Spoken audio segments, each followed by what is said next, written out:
네, 할렐루야. 네, 금요기도회 가운데 나오신 모든 성도님들을 주님의 이름으로 환영하고 또 축복합니다. 이제 날씨가 또 좋아서인지 또 오늘 어버이날이어서 그런지 빈자리가 많이 보이는데요. 네, 오늘 우리 이 시간에 옆에 계신 분과 한번 이렇게 인사했으면 좋겠습니다. 주님이 부르셨습니다. 한번 인사해 볼까요? 주님이 부르셨습니다. 네, 주님이 한 번 더 인사할 때요. 주님이 인도하십니다. 주님이 인도하십니다. 네, 아멘.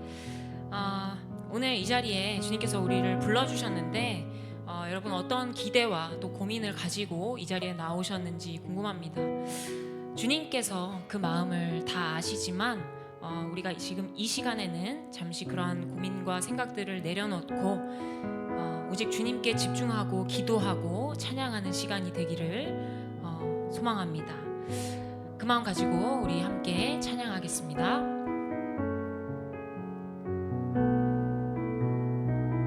주의 자녀로 산다는 것은 주의 자녀로 산다는 것은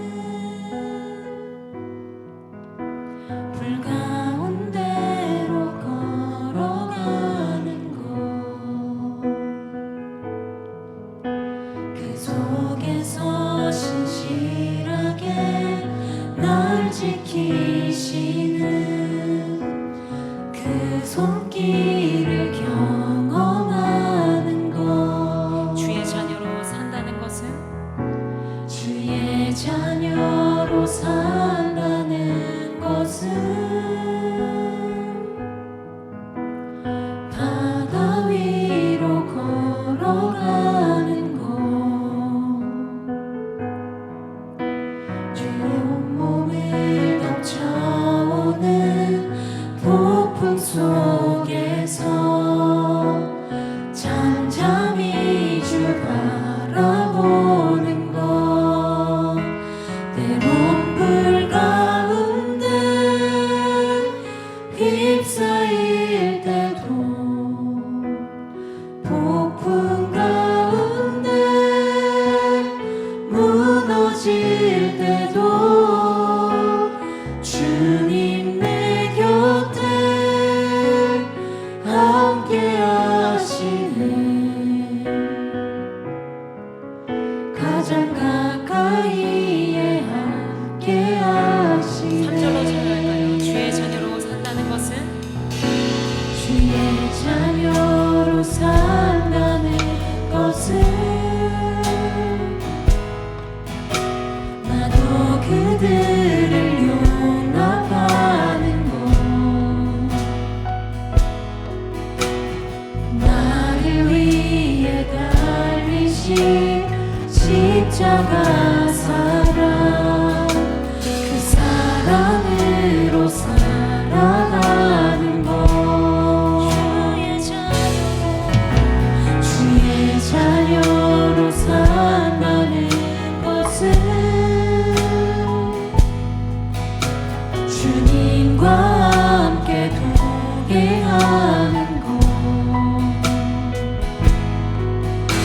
주께서 지신 신이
안에서 내 영혼 마지막으로 주의 약속 안에서 좋은 친구 이후 천국에 이후 천국에 올라가서 모든 성도들과 다 함께 우리들을 구하신 주를 찬양하리라.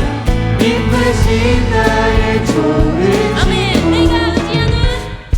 내가 의지하는 예수 나의 사모하는 친구 나의 기도들을 다 응답하여 주시니 기쁘신 나의 다시 좋은 한번 내가 의지하는 예수 나의 사모하는 친구 나의 기도들을 다 응답하여 주시니 기쁘신 우리 나의 계속해서 찬양합니다. 내 진정 사모하는 내 진정 사모하는 친구가 되신 구주 예수님은 아름다워라. 아멘.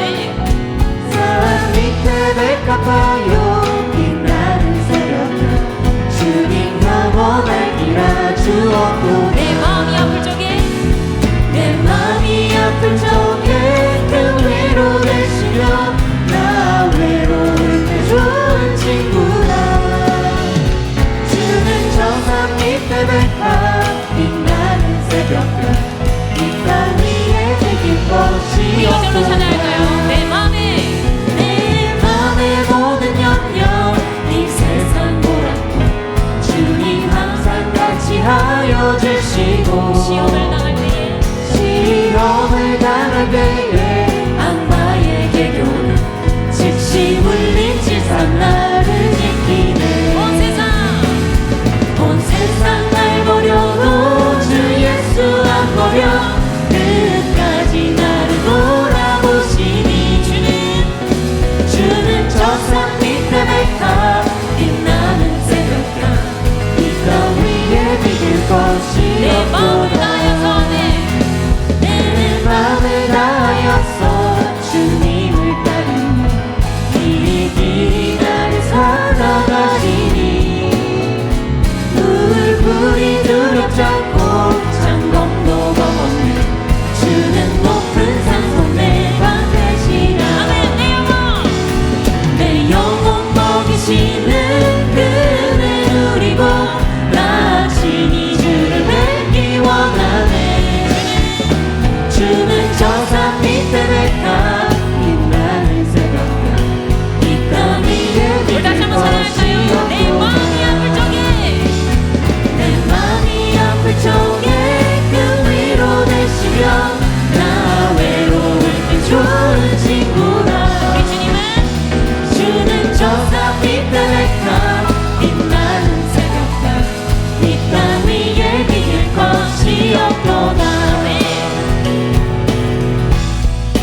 박수 올려드리도록 하겠습니다.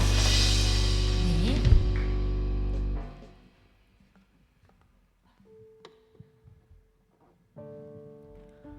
네, 계속해서 함께하고 있는 예수 안에 우리라는 찬양입니다.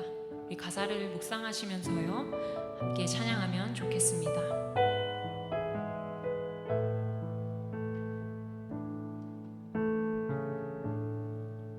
하나님 보이신 하나님 보이신 이 길을 걸어가네 늘 나와 함께 하셨던 주님 나는 복음을 섬기는 일꾼 되어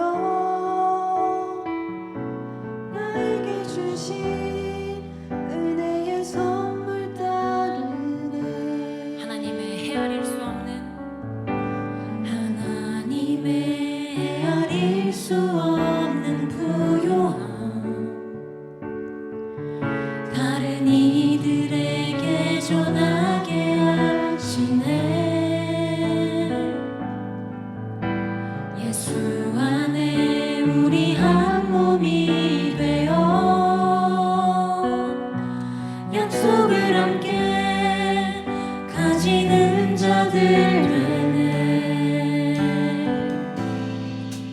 작고 작은 나에게 하나님 은혜 주시니 그 안에 감춰진 비밀의 계획 우리 모두에게 밝히게 하셨네 우린 만왕의 왕 그리스도를 믿으니 예수 안에 온전한 확신을 갖고 담대히 나아가네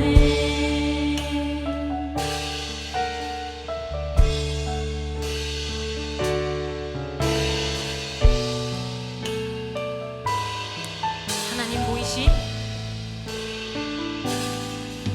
하나님 보이신 이 길을 걸어가네 늘 나와 함께 하셨던 주님 나는 복음을 섬기는 일꾼 되어 나에게 주신 은혜의 선물 따르네 하나님의 헤아릴 수 없는 부요함 하나님의 헤아릴 수 없는 부요함 다른 이들에게 전하게 하시네 예수 안에 우리 한 몸이 되어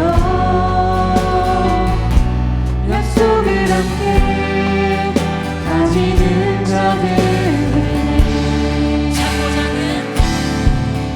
작고 작은 나에게 하나님 은혜 주시니 그 안에 감춰진 비밀의 계획 우리 모두에게 밝히게 하셨네 우린 만왕의 왕 그리스도를 믿으니 예수 안에 온전한 확신을 갖고 담대히 나아가네 작고 작은 나에게 작고 작은 나에게 하나님 은혜 주시니 그 안에 감춰진 비밀의 계획 우리 모두에게 밝히게 하셨네 우린 만왕의 왕 그리스도를 믿으니 예수 안에 온전한 확신을 갖고 담대히 나아가네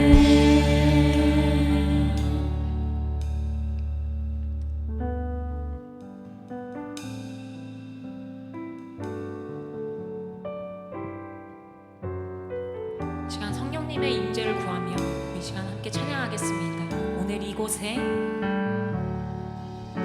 오늘 이곳에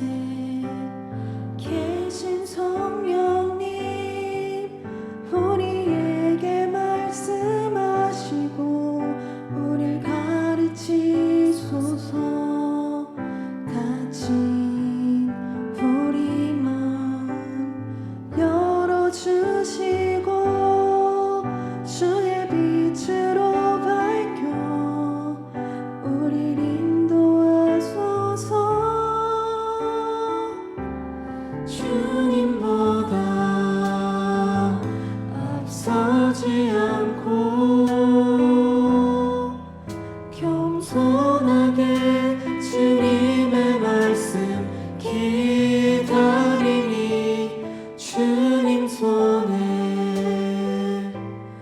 우릴 드립니다. 사랑으로 인도하소서. 아멘. 오늘 이곳에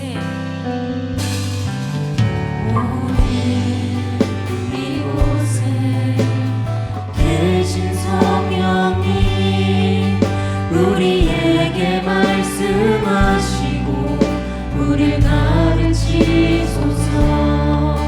같이 우리 맘 열어주시고 주의 빛으로 밝혀 우릴 인도하소서. 우리 다시 한번 찬양할까요?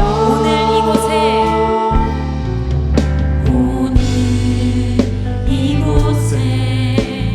계신 성령님 우리에게 말씀하시고 우릴 가르치소서. 같이 우리 맘 열어주시고 주의 빛으로 밝혀 우릴 인도하소서. 주님보다 앞서지 않고 겸손하게 주님의 말씀 기다리니 주님 손에 우릴 드립니다. 사랑으로 인도하소서. 주님보다 앞서지 않고 겸손하게 주님의 말씀 기다리니 주님 손에 우릴 드립니다. 사랑으로 인도하소서.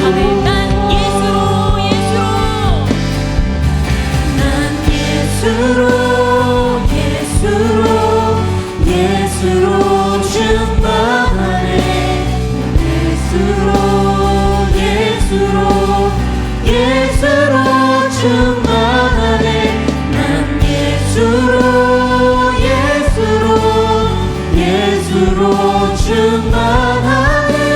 영원한 왕 내 안에 살아계 우리가 이런 삶이 되기를 소망합니다. 난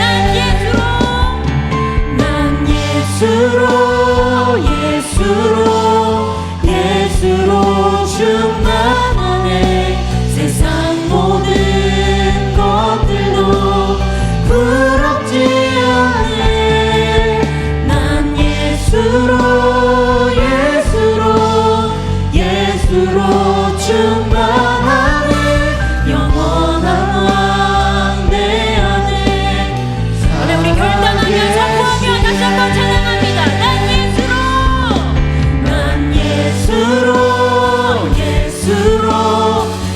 예수로 충만하네. 세상 모든 풍파도 두렵지 않네. 난 예수로 충만하네.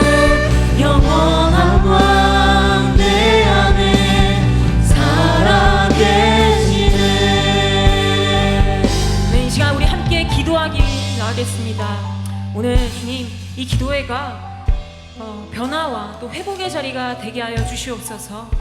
주님 우리를 주님의 은혜로 충만하게 채워 주시옵소서. 우리가 고백했던 찬양처럼 예수 안에 기쁨을 누리는 우리가 한 몸이 되어 서로를 사랑하고 또 더 나아가서 주님의 부활과 그 생명을 전하는 복음의 통로가 되게 하여 주시옵소서. 또 오늘 말씀 전하시는 강사님을 위해서 하나님의 지혜를 더하여 주시고 또 우리의 영혼이 회복되는 그러한 능력의 말씀이 선포되고 우리가 이 말씀 붙잡고 또 삶으로 말씀을 드러내는 인생 되게 해달라고 우리 이 시간에 주님의 이름을 크게 부르짖고 기도하며 나아가겠습니다. 기도하겠습니다. 주님, 살아계신 하나님 아버지 감사합니다. 오늘 이 기도회 가운데 성령님 임재하여 주시어서 이 시간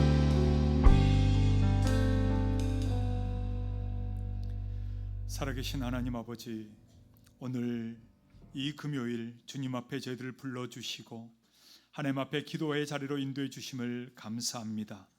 이 시간 우리의 심령과 영혼이 하나님을 만나는 자리가 되게 하여 주시옵소서.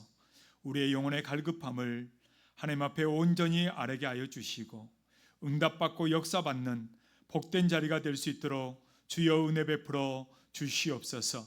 특별히 오늘 단위에 서신 도상한 목사님을 통해서 하나님이 우리에게 주고자 하시는 귀한 메시지와 말씀으로 우리를 충만하게 하여 주시옵소서. 그래서 정말 우리의 삶의 문제가 우리와 하나님의 구원과 역사가 일어나는 삶이 될 수 있도록 인도하여 주시옵소서. 감사하며 예수님의 이름으로 기도합니다. 아멘. 우리 하나님의 말씀 함께 보도록 하겠습니다. 우리 사무엘상 1장 9절에서 18절 말씀입니다. 한 절씩 교독하겠습니다. 그들이 실로에서 먹고 마신 후에 한나가 일어나니 그때 제사장 엘리는 여호와의 전 문설주 곁 의자에 앉아 있었더라.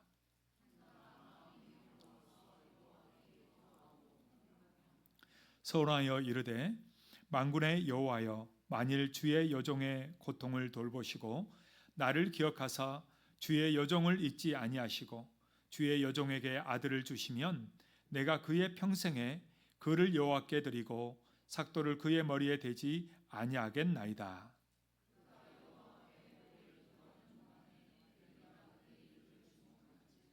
한나가 속으로 말하매 입술만 움직이고 음성은 들리지 아니하므로 엘리는 그가 취한 줄로 생각한지라.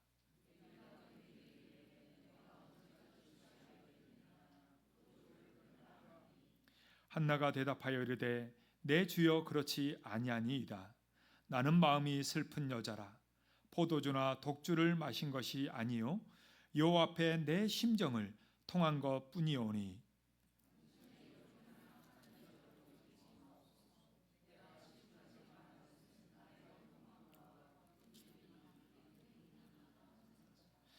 엘리가 대답하여 이르되 평안히 가라.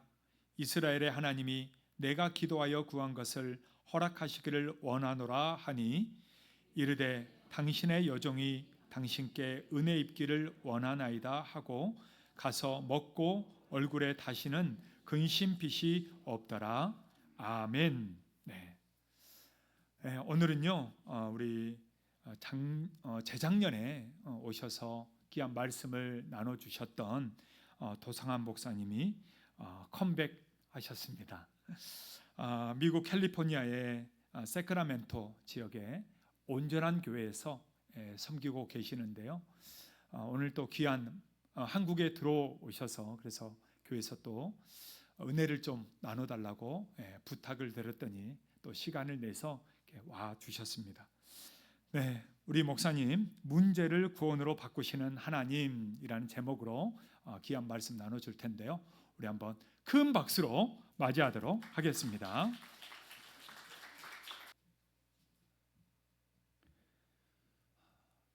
네, 성도 여러분 반갑습니다. 기억하시는 분이 계실까 싶긴 하지만 2년 전에 처음 왔었고요. 오늘이 두 번째입니다. 동대문 제일교회를 이렇게 방문하고 이 예배 현장에 함께 있으면서 어릴 적 생각이 많이 나게 되는 것 같아요. 김영주 목사님하고 저는 고등학교부터 같은 교회를 섬겼던 친구거든요. 신대원에서만 동기가 아니고요. 고등학교 때부터 같이 교회를 섬기며 신앙생활을 했습니다. 김영주 목사님과 또한 이제 윤호영 선교사님이 함께 친구들이에요. 사역하는 이 교회를 오면서 저희가 어릴 적 다녔던 교회가 이 동대문 제일교회와 비슷한 본당의 구조, 이 모습을 가지고 있습니다. 저는 어릴 적 참 개구장이었고요. 교회 안에서 여러 가지 사고를 많이 쳤습니다. 그래서 장로님들이 저만 보면 또 어디 교회 망가지는 거 아닌가 싶기도 하고, 그래서 이제 때로는 주의도 많이 시키시고, 저희 때는 이제 그 8, 90년대를 자라오면서 그때의 교회 이제 드럼이라는 게 처음 들어왔거든요.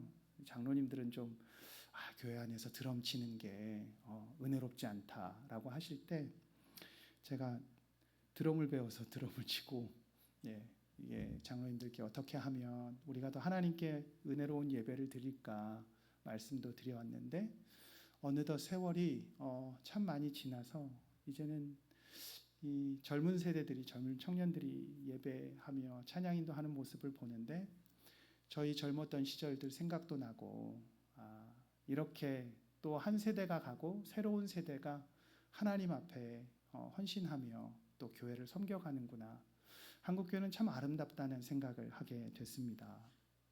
성도 여러분, 사람들은 하나님을 잘 믿으면 인생이 평탄할 것이라는 기대를 갖습니다. 우리가 하나님을 믿는데 하나님은 전능하시고 또한 우리의 간절한 기도에 응답해 주시는 인자하신 하나님이라고 우리는 믿기 때문입니다. 성경에 기록된 수많은 기적들을 봐도 그렇고, 내가 삶으로 경험한 기도의 응답들을 생각해도 그렇습니다.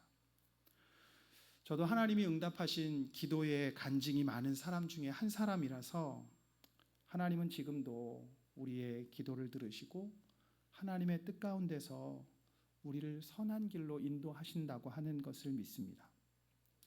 저와 같은 믿음을 가지신 분들이라면 날마다 자기 인생의 소망과 문제를 가지고 하나님께 기도하고 계실 겁니다. 심지어 하나님을 믿지 않는 사람들도 자신이 마주한 인생의 절박한 문제 앞에서는 지푸라기라도 짚는 심정으로 하나님을 믿지 않지만, 하나님 이번 한 번만 나를 도와주시면, 이번 한 번만 제게 기적을 베풀어 주시면 제가 오늘부터 하나님 믿겠습니다, 이렇게 기도해요. 이와 같이 사람들은 인생을 살아가면서 무엇이든지 잘 되기를 기도하고, 그리고 자기 인생이 문제없이 평안하기를 바랍니다. 아프지 않고 건강했으면 좋겠고, 대단한 성공은 아니더라도 인생을 행복하고 편안하게 살 수 있으면 좋겠다는 기대를 갖습니다.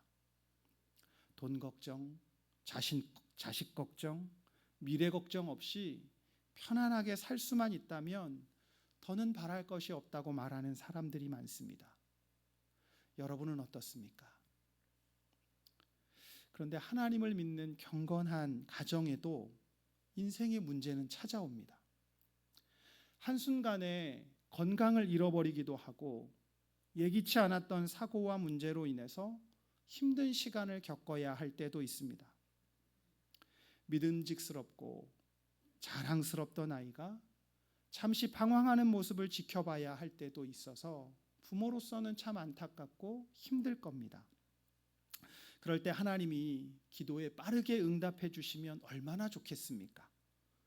기도의 응답이 힘이 되고 용기가 되어서 힘들고 어려웠던 그 시간을 잘 풀어나갈 수도 있고, 믿음으로 다시 일어설 수 있는 기회가 될 겁니다. 하지만 하나님이 내 기도에 응답해 주시지 않고 긴 시간 동안 침묵하신다면, 풀리지 않는 인생의 문제로 인해서 답답하고 힘든 것도 있겠지만, 응답해 주시지 않는 하나님 때문에 힘들고 또 서운한 마음이 들 수도 있습니다. 사람들은 기도할 때 대부분 문제의 해결을 기대합니다. 기도했으니 병이 낫기를 원합니다. 기도했으니 형편이 나아지기를 원하고 자녀들이 잘 되기를 원합니다. 자신이 기대하는 대로 상황이 바뀌었으면 좋겠다라고 생각합니다. 그런데 성경을 보면 하나님은 언제나 우리가 기대하는 대로 응답해 주시지는 않습니다.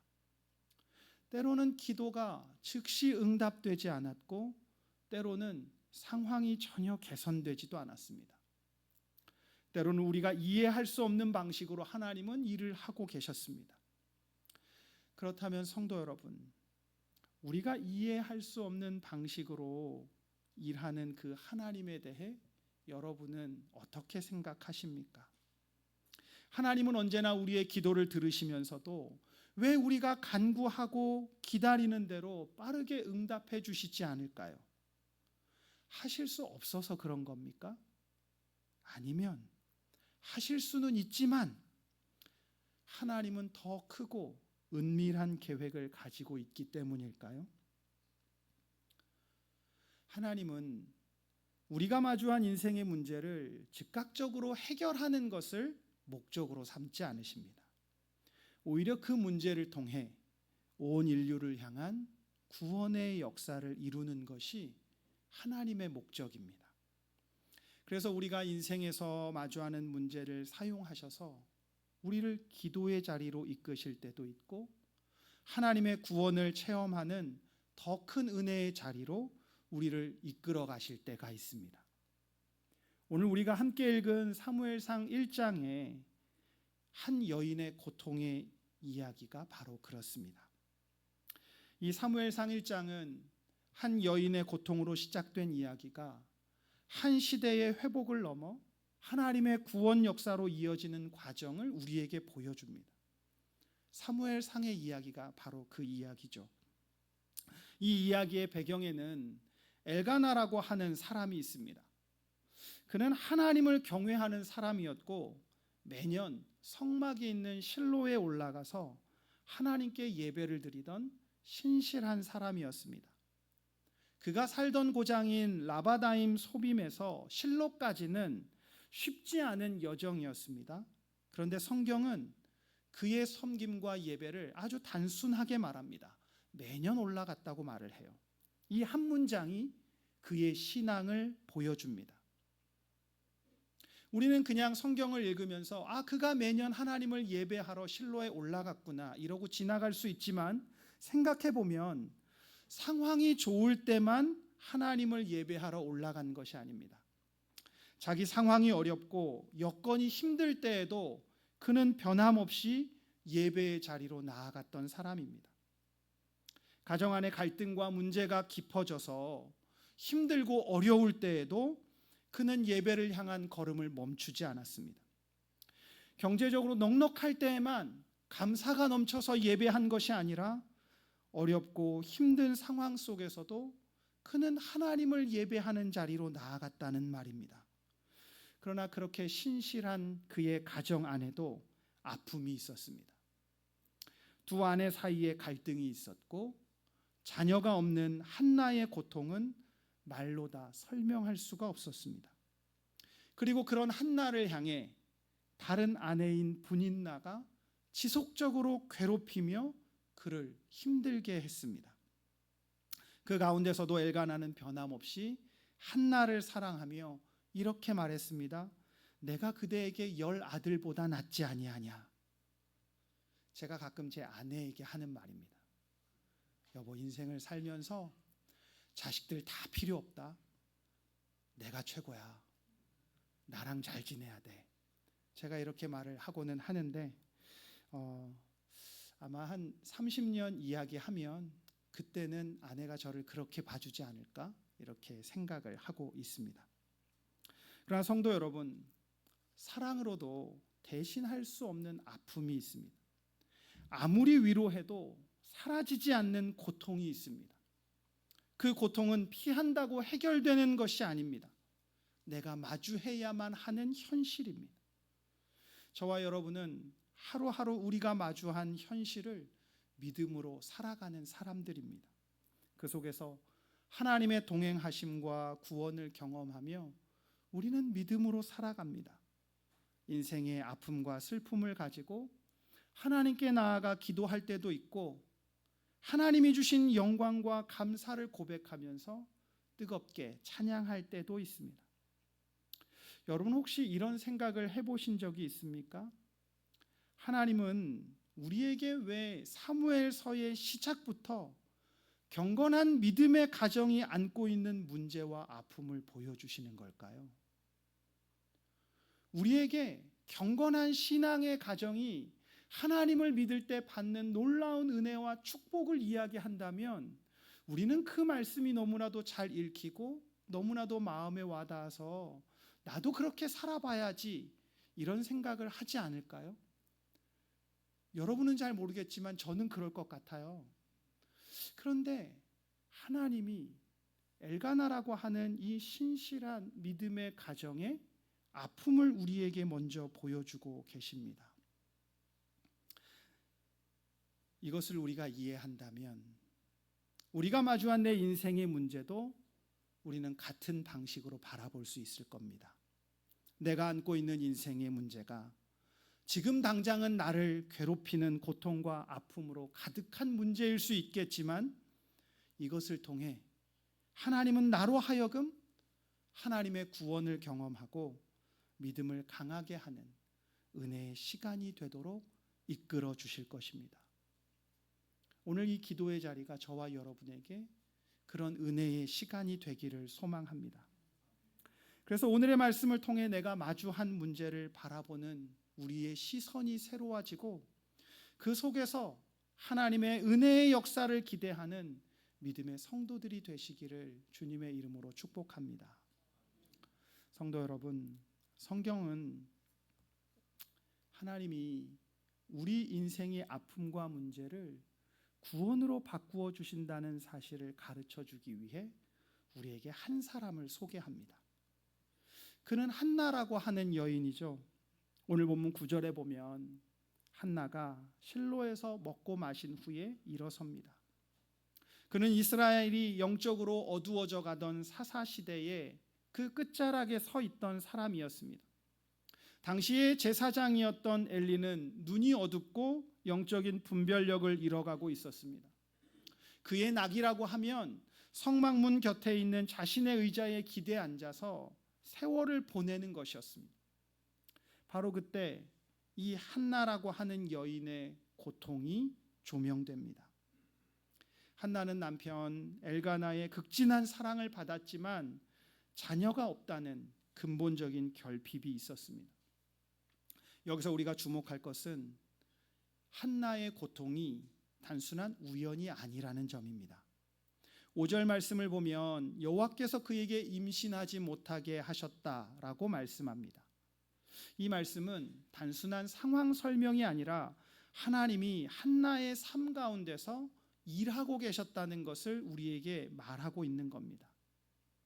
우리가 주목해서 볼 것은 한나가 이 고통을 사람과의 갈등으로 풀지 않았다라고 하는 것입니다. 우리는 이런 모습에서 한나가 어떤 성품과 믿음의 사람이었는지를 상상해 볼 수가 있습니다. 한나는 자신을 지속적으로 괴롭히는 분인나와 싸우지도 않았고 남편을 향해 원망하지도 않았습니다. 내가 이렇게 사는 거 다 당신 때문이야. 이런 말 하지 않았다는 거예요. 한나는 자신의 아픔과 문제를 가지고 하나님께 나아갔습니다. 10절은 한나의 상태가 이렇다고 말을 합니다. 한나가 마음이 괴로워서 여호와께 기도하고 통곡하며. 이 말씀은 그가 단순히 견디기 어려운 고통, 사람의 위로로는 채워지지 않는 아픔, 혼자서는 도저히 감당하기가 너무나도 어려운 그런 한나의 그 마음 상태를 우리에게 아주 여실히 보여주고 있는 말씀입니다. 하지만 한나는 낙심한 채 주저앉아 있지 않았습니다. 그는 하나님을 향해 나아갑니다. 성도 여러분, 한나가 하나님께 나아간 것은 단순히 한나의 결단이 아닙니다. 하나님이 한나를 기도의 자리로 이끌고 계셨던 겁니다. 성경은 이미 우리에게 답을 주고 있습니다. 여호와께서 그에게 임신하지 못하게 하셨다라고 말씀하시므로 이 고통은 하나님이 허락하신 고통이었고 이 고통을 통해 하나님은 한나를 하나님 앞으로 이끌고 계셨습니다. 사람들은 인생을 살아가면서 이런 질문을 끊임없이 합니다. 왜 이런 일이 나에게 일어났을까요? 왜 하나님은 내게 이 문제를 허락하셨을까요? 왜 하나님은 내가 기도하고 있는데도 이 문제를 빨리 해결해 주시지 않을까요? 그런데 성경은 우리에게 전혀 다른 시선으로 말씀합니다. 바로 그 문제가 우리를 하나님께로 이끌어 간다는 사실입니다. 그래서 우리가 마주한 이 인생의 문제는 단순한 장애물이 아닙니다. 그 문제는 나를 하나님께 나아가게 하는 부르심일 수 있습니다. 그렇다면 우리는 인생에서 크고 작은 문제를 만날 때마다 그 문제로 인해 낙심하고 원망할 것이 아니라 그 문제를 가지고 하나님께 나아가야 합니다. 그리고 바로 그때 하나님의 구원이 시작된다는 사실을 우리는 깨달아야 합니다. 오늘의 말씀 속에서 저는 여러분이 이것을 주목해 보시면 좋겠습니다. 한나는 기도를 잘한 사람이 아닙니다. 대단한 기도의 용사이거나 다른 사람보다 믿음이 특별히 뛰어난 사람이 아니라는 말입니다. 금요기도에 우린 기도하러 나왔는데 한나의 본문을 이야기하면서 설교하는 제가 여러분에게 그는 대단히 기도한 사람 아닙니다, 이렇게 말을 하면 여러분 당황스럽잖아요. 저 목사님 무슨 얘기 하려고 하지? 이러실 겁니다. 한나는요, 더 이상 붙들 것이 없는 사람이었습니다. 의지할 게 없어서 하나님께 나아간 겁니다. 사람들은 흔히들 이렇게 생각합니다. 내가 믿음이 더 좋아지면 그때 기도할 수 있을 것 같습니다. 아니 목사님, 지금은 내 삶의 문제가 너무 정신이 없는데 이 문제가 정리되면 그때 제가 하나님께 나아가 기도하겠습니다. 그런데 성경은 우리에게 정반대로 이야기합니다. 내 삶이 무너졌기 때문에 하나님께 나아가야 한다는 것입니다. 붙들 것이 없는 사람이라서, 내가 의지할 것 없고 가진 것이 없어서 지금 나는 하나님께 나아가야 한다는 것입니다. 하나님은 한나처럼 인생의 문제로 아파하는 사람들을 외면하지 않으십니다. 강한 사람, 잘 준비된 사람, 모든 것이 정리된 사람을 찾으시지 않습니다. 하나님은 오직 긍휼히 여길 사람을 찾으십니다. 기도로 하나님께 나아가는 자리, 바로 그 자리가 하나님의 구원이 시작되는 자리입니다. 우리의 인생도 마찬가지입니다. 내가 마주한 현실의 상황 앞에서 나를 무너지게 하는 문제가 있습니다. 하지만 그 자리가 끝이 아닙니다. 그 자리는 하나님이 일하시는 은혜의 시작점입니다. 그래서 성도는 문제를 피하는 사람이 아니라 그 문제를 가지고 하나님께 나아가는 사람입니다. 하나님께 나아가면서 어떤 사람들은 자신의 문제가 사라지는 것을 기대하겠지만 그보다 더 중요한 것은 그 문제가 하나님의 구원으로 바뀌는 것을 체험하는 것입니다. 하나님은 우리의 문제를 구원으로 바꾸시는 분입니다. 제가 여러분께 개인적인 제 간증 하나를 하자면, 저는 대학생 2학년인 딸 아이와 이제 고등학교 2학년인 아들, 이렇게 남매를 두고 있습니다. 아이들이 어릴 적에 미국으로 제가 유학을 가면서 제가 지금 16년째 미국에서 살고 있는데요. 제 둘째인 아들은 17개월 때 엄마 품에 안겨서 미국에 갔습니다. 한국말도 잘 못할 때였고요. 그렇게 미국에서 살아오면서 지금까지 잘 자라고 있는 참 착한 아들입니다. 그런데 저는 살면서 제 아들보다 공부를 안 하는 사람을 본 적이 없습니다. 저는 제 아들을 볼 때마다 속이 뒤집어집니다. 야, 어떻게 저럴 수 있을까? 어떻게 저렇게 태평하지? 내일이 기말고사인데 오늘 저녁을 잘 맛있게 먹고 자기 방으로 들어갑니다. 방이 조용해요. 공부하나 보다. 야, 이젠 철들었네. 제가 이렇게 생각하다가 시간이 좀 지나서 아들의 방을 조용히 문을 열었습니다. 제 아들이 뭐 하고 있었을까요? 퍼질러 자고 있었습니다. 그 모습을 보는데 너무나도 속이 상한 거예요. 내려와서 아내에게 이야기합니다. 야, 어떻게 쟤는 저럴 수가 있을까? 내일이 시험인데 잠이 와. 밤을 새워 공부해도 부족할 텐데 쟤는 어쩜 저러지? 야, 아무리 내가 예뻐해 줄래도, 내가 사랑하고 싶어도 저놈은 도대체 사랑할 만한 구석이 없다. 이거 어떡하지? 제가 아내에게 이렇게 말을 하다가요, 하나님이 불현듯 제 안에 이런 마음과 질문을 주셨습니다. 야, 상환아, 너는 뭐 사랑받을 만한 자격을 갖춰서 내가 너를 사랑하는 줄 아니? 너는 뭐 좀 대단한 줄 아니? 야, 너도 별것 없어. 내가 너를 사랑하기로 작정했기 때문에 네가 사랑받는 거야. 불현듯 제 입에서 나온 아들에 대한 불평과 말들이었지만 그 속에서 하나님이 저를 바라보시는 시선을 제가 새롭게 깨닫게 됐습니다. 그리고 그날 마음을 고쳐먹기로 했어요.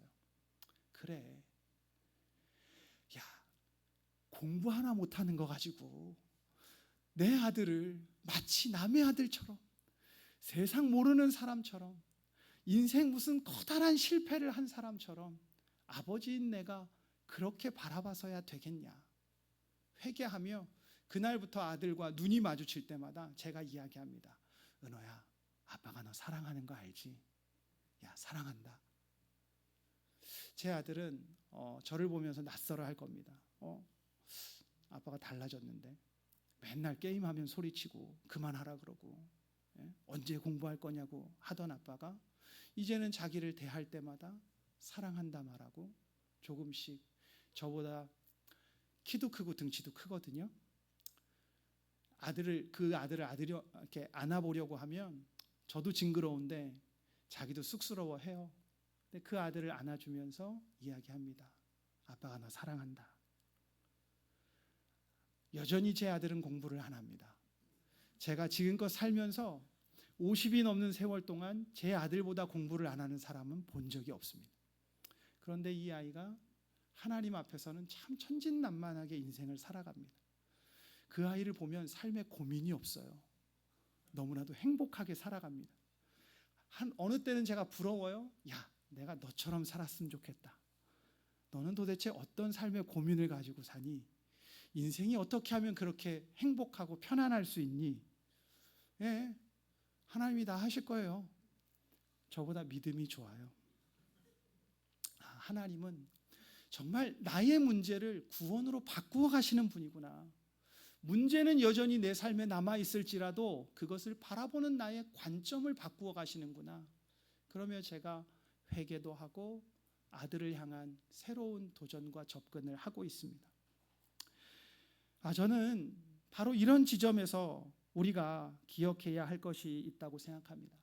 하나님은 우리의 문제를 은혜로 바꾸어 가시는데 사단은 그 은혜를 자꾸만 왜곡합니다. 하나님은 우리를 은혜로 부르셔서 우리를 그 은혜 가운데 살아가게 하시지만 사단은 우리로 하여금 내가 더 잘해야 하나님께 나아갈 수 있다고 속입니다. 하나님은 있는 모습 그대로 나아오라고 말씀하시는데 사단은 더 나아진 다음에 가라고 말을 합니다. 그래서 사람들은 이렇게 생각해요. 내가 더 기도해야 하나님이 응답해 주실 거야. 내가 더 잘해야 하나님이 나를 인정해 주실 거야. 그러나 성도 여러분, 그것은 믿음이 아닙니다. 그것은 인간의 노력으로 은혜를 만들어내려고 하는 유혹입니다. 이것은 매우 위험합니다. 왜냐하면 결국 하나님을 의지하는 것이 아니라 자기 자신을 의지하게 만들기 때문입니다. 사단은 우리가 하나님께 나아가지 못하게 막을 뿐만 아니라 하나님께 나아가는 그 길마저 나의 노력으로 바꾸어 놓으려고 합니다. 그러나 복음은 분명하게 말합니다. 우리가 잘해서 하나님께 나아가는 것이 아니라 내가 무너져 있기 때문에 나는 하나님께 나가야 하는 겁니다. 그래서 한나의 기도는 자격 있는 사람의 기도가 아니라 은혜를 필요로 하는 사람의 기도였음을 우리는 기억해야 하는 것입니다. 성도 여러분, 그렇다면 기도하는 우리를 하나님은 어떻게 바라보실까요? 사람은 오해할 수 있지만 하나님은 우리의 중심을 보시는 분입니다. 하나님 앞에 나아간 한나에게 또 하나의 일이 일어나지 않습니까? 한나는 성막에서 기도하고 있었습니다. 마음이 괴로운 상태에서 하나님께 통곡하고 있었다는 거예요. 소리내어 기도하지 못할 만큼 그의 마음은 무너져 있었고 그는 절망적인 상태에 있었습니다. 근데 그런 모습을 보고 있던 엘리 제사장이 한나를 향해 이렇게 말합니다. 14절의 말씀인데요. 엘리가 그에게 이르되 네가 언제까지 취하여 있겠느냐? 포도주를 끊으라. 기도하는 한나를 향해 마음이 무너져서 하나님 앞에 부르짖는 그 침묵의 기도 앞에 제사장이 야 이 여인아 술 좀 끊어 이렇게 말하고 있는 거예요. 이 장면을 무심코 그냥 지나가지 말아야 합니다. 저는 이 장면이 매우 중요한 장면이라고 생각합니다. 하나님을 섬기는 제사장이 하나님께 기도하는 사람을 알아보지 못했습니다. 가슴으로 통곡하며 하나님의 긍휼을 구하는 사람을 알아보지 못했다는 말입니다. 이것이 무엇을 말해주는 것입니까? 이 시대가 영적으로 이미 어두워진 시대였음을 우리에게 보여주는 겁니다. 종교적인 형식은 있었지만 이미 본질을 잃어버린 상태였고, 그래서 종교는 있었지만 하나님을 분별하지 못하는 상태가 되었다는 말입니다. 그 속에서 인생의 아픔과 고통 속에 놓인 한나는 술 취한 여인이라는 오해를 받아야만 했습니다. 한나는 이미 자신의 문제로 충분히 고통받고 있었습니다. 충분히 마음이 무너져 내려 있었습니다. 그런데 그 위에 경건하지 못한 여인이라는 오해까지 더해진 겁니다. 얼마나 억울했을까요? 얼마나 답답했겠습니까? 내가 한나라면 여러분은 어떻게 하시겠습니까? 저는 아마 그 자리를 박차고 일어섰을 것 같습니다. 다시는 그 제사장 보고 싶지 않다 이러며 그 자리를 떠났을 것 같아요. 어쩌면 울고 싶은데 뺨을 맞은 것 같아서 보란듯이 소리를 지르면서 그 자리에 누워서 대성통곡을 했을지도 모르겠습니다. 저라면 그랬을 것 같아요. 그런데 한나는 그렇게 반응하지 않았습니다. 엘리에게 이렇게 말합니다. 제사장님, 그렇지 않습니다. 저는 마음이 슬픈 여자입니다. 이 고백은 단순한 자기 해명이 아닙니다. 자신의 내면 상태를 하나님 앞에 정직하게 드러내는 고백입니다. 여기서 우리는 중요한 사실을 하나 발견하게 돼요. 한나는 자신의 감정을 숨기지 않았다는 사실입니다. 자신의 아픔을 괜찮은 듯 포장하지 않았습니다. 있는 그대로 드러냅니다. 감출 것도 없고 꾸밀 것도 없습니다. 한나의 기도는 하나님께 드려지는 진실한 기도였기 때문입니다. 성도 여러분, 우리가 인생을 살아가면서 그리고 함께 교회를 섬기면서 이따금 경험하는 것인데 사람들은 오해합니다. 겉모습만 보고 쉽게 판단해요. 제가 어릴 적부터 받는 많은 오해가 있는데 그중 하나가 뭐냐면 제가 참 곱게 자랐다고 생각을 해요. 제가 부잣집 막내 아들로 사랑받으면서 물에 손 하나 물에 손도 안 대고 편안하게 살았을 것 같다. 사람들은 그렇게 생각합니다. 그렇게 살았으면 얼마나 좋겠습니까, 여러분? 예. 그런데 저는 지금도 아내의 눈치를 보며 이따금 설거지를 합니다. 아내가 하기 전에 부지런히 해놔요. 혼나기 싫어서 그렇습니다. 제가 신혼 때 아내를 위해 참 함께 가정을 이끌어 가는데 내가 아내를 사랑하는 것을 어떻게 표현할 수 있을까? 설거지를 해보자. 이러면서 시작했습니다. 제가 아내와 22년째 살고 있으니 22년째 설거지하고 있는 거예요, 여러분. 근데 신혼 때 한참 지나서 한 6개월쯤 아내와 살았는데요. 어느 날부턴가 저녁을 먹고 났는데 설거지가 쌓입니다. 다음 날 아침이 되었는데도 그대로 쌓여 있습니다. 가끔 아내를 보면 물어보면 몇 개 없어서 모아서 한 번에 하려고 라고 하며 하루 이틀 설거지가 쌓여요. 그게 보기 좀 불편하고 아내에게 뭐라고 말하기는 그래서 제가 말없이 설거지를 시작했습니다. 저에게는 어떤 기대가 있었냐면 남편인 제가 그렇게 하면 아내가 미안해서라도 다음부터는 설거지를 바로바로 하겠지. 그런데 그렇게 하다 보니 제 아내는 설거지는 남편이 하는 거야, 이런 생각을 합니다. 한 번은 제가 그런 모습 가운데 아내가 너무 당연하게 생각하는 것 같아서 한동안 설거지를 하지 않았습니다. 그냥 쌓여도 내버려 두었고, 그러다가 한번 아내와 신혼 초에 다툼이 생겼어요. 서로 사랑하지만 자신의 방식대로 상대를 바라보는 이해 때문에 우리는 그 사람의 마음과 그 사람의 수고를 잊어버릴 때가 있습니다. 그래서 저는 지금도 설거지를 하면서 아내를 향해 억울한 마음을 갖지는 않습니다. 이거 내가 해야 하는 거야 라고 생각을 하며 해요. 그렇다고 저는 김영주 목사님께 물어보지 않습니다. 집에서 목사님 설교해? 아니, 설거지 해요? 그냥 저는 이게 제가 아내를 사랑하는 저의 방식이라서 설거지는 하지만, 제가 지금까지 아내와 결혼해서 하기 힘들어하는 일이 몇 가지가 있는데 그 중 하나는 빨래를 개는 일입니다.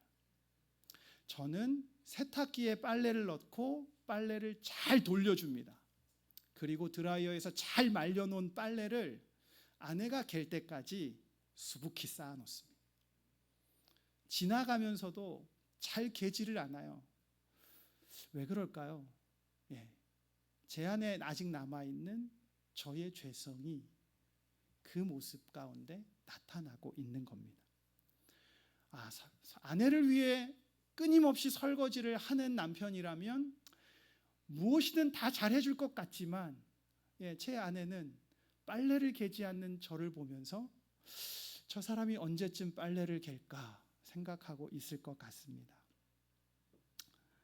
우리는 우리의 내면과 우리의 모습을 아름답게 포장하려고 하는 욕망에 사로잡힙니다.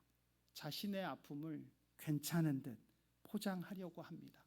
누군가 나에게 물어보면 괜찮아요, 참을만 해요 라고 이야기하지만, 돌아서서 나는 여전히 내 아픔과 마음 가운데 상심한 채 살아갑니다.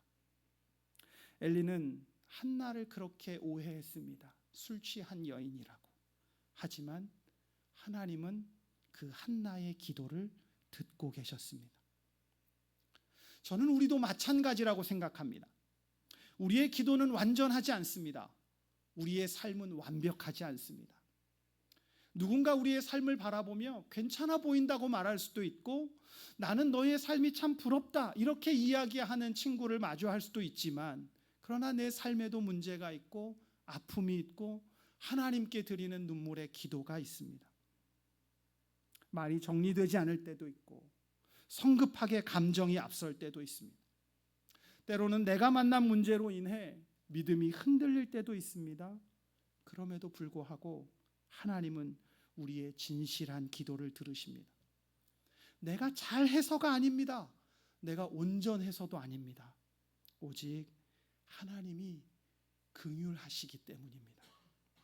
성도 여러분, 하나님이 우리의 기도를 들으신다는 것은 단순히 소리를 듣는다는 의미가 아닙니다.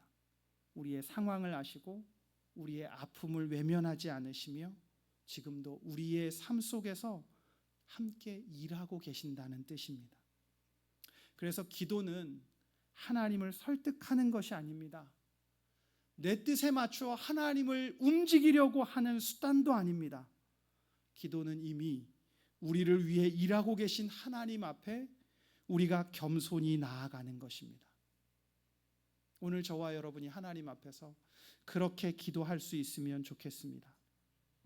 그런데 때로는 기도해도 아무런 응답이 없는 것처럼 느껴질 때가 있잖아요. 오히려 오해를 더 받고 더 답답해지고 하나님이 내 기도는 들으시지 않는 것 같아 라고 하는 생각이 들 때도 있습니다.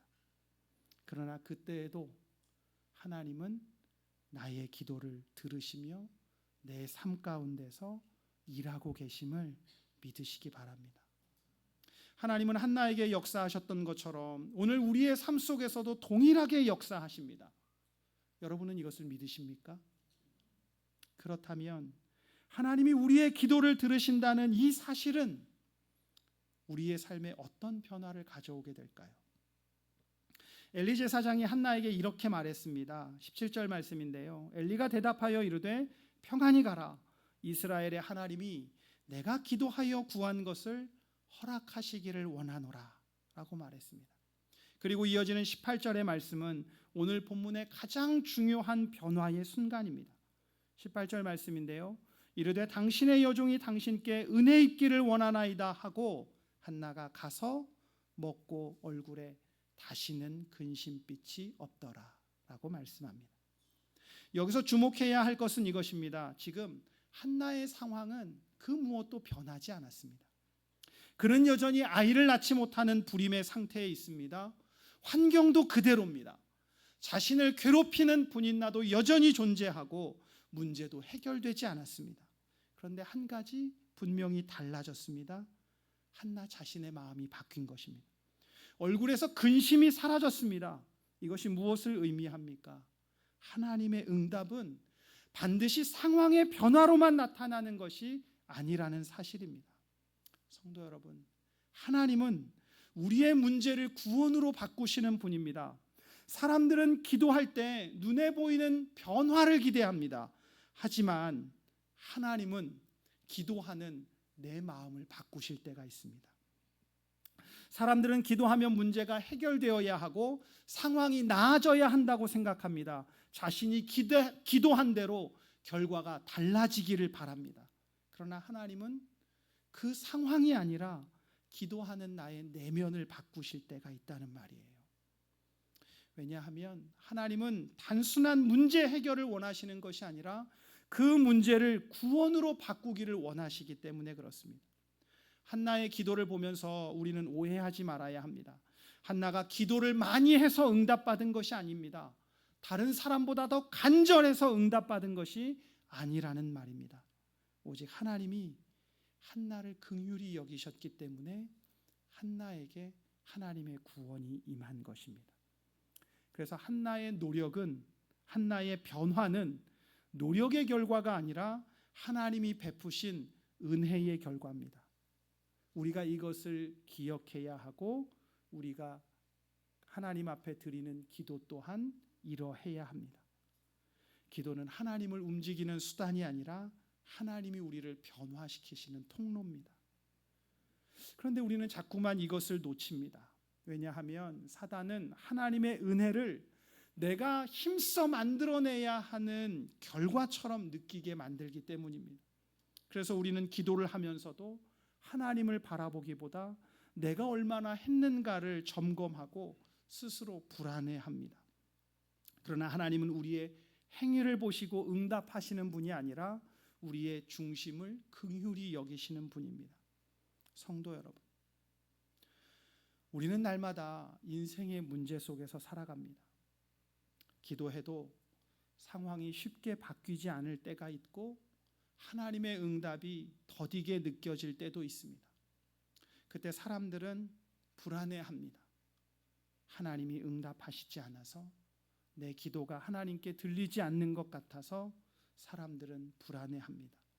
그리고 왜 아무 변화가 없을까? 이런 생각을 하기 시작하죠. 그러나 하나님은 침묵하고 계신 것이 아닙니다. 이미 일하고 계십니다. 우리의 마음을 바꾸시고 우리의 시선을 바꾸시고 우리의 삶을 바꾸어 놓으십니다. 그래서 결국 우리의 삶을 하나님의 구원 이야기로 가득 채우시고 우리를 그 은혜의 자리로 이끌어 가십니다. 하나님은 마침내 한나에게 사무엘을 아들로 주셨습니다. 그러나 이것은 한 개인의 문제 해결이 아니었습니다. 한 여인의 고통을 통해 영적으로 어두워져 가던 한 시대의 회복을 준비하신 하나님의 섭리였습니다. 그리고 우리가 기억할 것이 하나 있습니다. 문제를 구원으로 바꾸시는 하나님의 섭리는 여기서 끝난 것이 아닙니다. 하나님은 죄인 되었던 우리를 위해 독생자 예수 그리스도를 이 땅에 보내주셨습니다. 이 시대를 살아가는 사람들은 한나보다 더 깊이 무너진 존재들입니다. 단순히 인생에서 문제를 만난 사람이라는 말이 아니라 죄 가운데 있는 사람이라는 말입니다. 그런 죄인들을 향해서 하나님은 자신의 하나뿐인 독생자 예수 그리스도를 내어주셨습니다. 그러므로 하나님이 우리의 기도에 응답해 주시는 가장 큰 응답은 내가 바라는 문제 해결이 아니라 독생자 예수 그리스도를 우리를 위해 십자가에 내어주셨다는 사실입니다. 죄인된 우리를 위해 아들을 보내신 그 사랑이 우리 기도에 답하시는 하나님의 가장 큰 응답입니다. 우리는 그리스도 예수 안에서 용서받았고 새 생명을 얻었습니다. 그래서 저와 여러분은 그리스도 예수 안에서 다시 살아갈 소망을 가진 사람들입니다. 사랑하는 성도 여러분, 하나님은 우리의 문제를 외면하고 내버려 두시는 분이 아닙니다. 그 문제를 통해 우리를 하나님께로 이끄시고 결국에는 구원의 자리로 인도하시는 분입니다. 저와 여러분이 이것을 믿는다면 우리는 문제 앞에서 낙심하는 사람이 아니라 그 문제 속에서 일하시는 하나님을 기대하는 성도로 살아갈 것입니다. 하나님은 우리의 문제를 구원으로 바꾸십니다. 제가 설교를 하면서 시작할 때 여러분에게 던진 질문을 기억하십니까? 왜 하나님은 경건한 자의 고통에 침묵하시는가? 라고 하는 물음입니다. 이제 우리는 이 물음에 답을 할 수 있을 겁니다. 하나님은 침묵하시는 것이 아니라 한나의 눈물을 통해 이스라엘의 눈물을 닦아줄 사무엘을 준비하고 계셨습니다. 한나 개인의 불임이라는 이 고통은 영적인 불임 상태에 놓여 있는 이스라엘을 구원하기 위한 하나님의 보이지 않는 섭리였음을 우리가 깨닫게 됩니다. 오늘 이 기도의 자리에서 우리도 한나처럼 기도할 것이고 그리고 다시금 삶의 자리로 우리는 돌아갈 겁니다. 그런데 우리의 삶의 자리에 여전히 해결되지 않은 문제가 나를 기다리고 있을 수도 있습니다.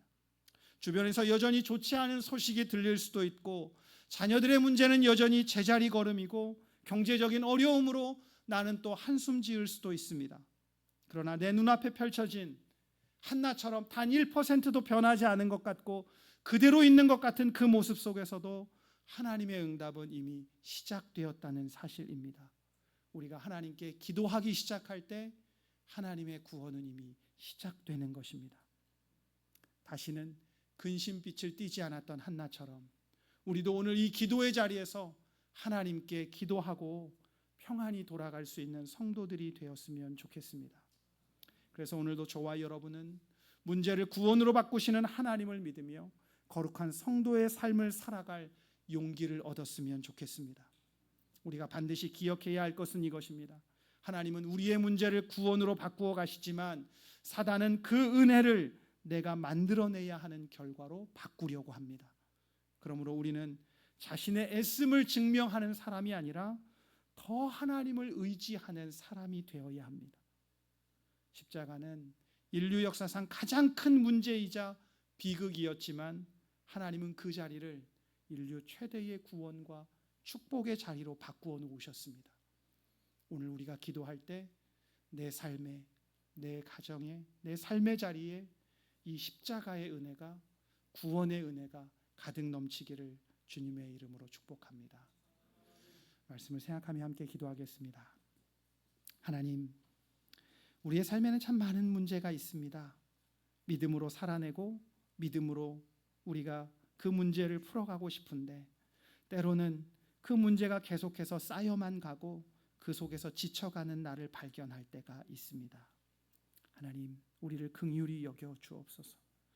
나의 노력으로 하나님의 은혜를 증명하려 하지 않고 오직 하나님이 내게 주신 그 은혜 안에 내가 잠기며 하나님을 붙들게 해 주옵소서.